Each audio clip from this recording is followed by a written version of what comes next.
Հարգելի քաղաքացիներ, աշխատանքի և սոցիալական հարցերի նախարարությունն առաջարկում է աշխատանք և մասնագիտական կրթություն Ադրբեջանի կողմից 2016, 2020 և 2022 թվականներին սանձազերծված ռազմական գործողությունների մասնակիցներին։ Այսուհետ ծրագրից կարող են օգտվել նաև 2020 թվականից հետո ժամկետային պարտադիր զինվորական ծառայությունից զորացրված գործազուրկ քաղաքացիները։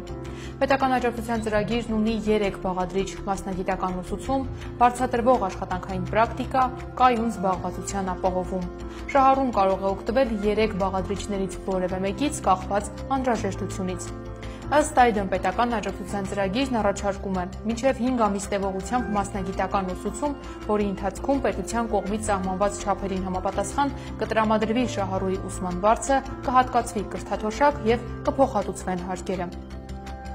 Եթե պատերազմի մասնակիցը կամ զորացրված անձն ունի աշխատանքային պրակտիկայի անհրաժեշտություն, ապա գործատուի մոտ կազմակերպվում է եռամսյա վճարովի աշխատանքային փորձի ձեռքբերման գործընթաց։ Այնուհետև 1 տարի ժամկետով աշխատանքային պայմանագիր է կնքվում գործատուի ու շահառուի միջև և պետության կողմից փոխհատուցվում են շահառուին վճարվող աշխատավարձը, ինչպես նաև պարտադիր հարկերը։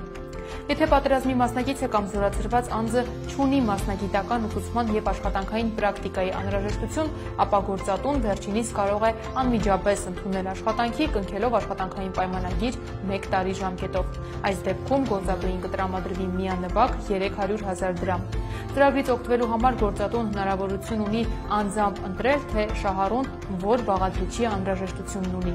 Միջոցառումից օգտվելու համար և գործատուները, և պատերազմի մասնակիցներն ու զորացրված զինծառայողները պետք է դիմեն միասնական սոցիալական ծառայության ցանկացած տարածքային կենտրոն։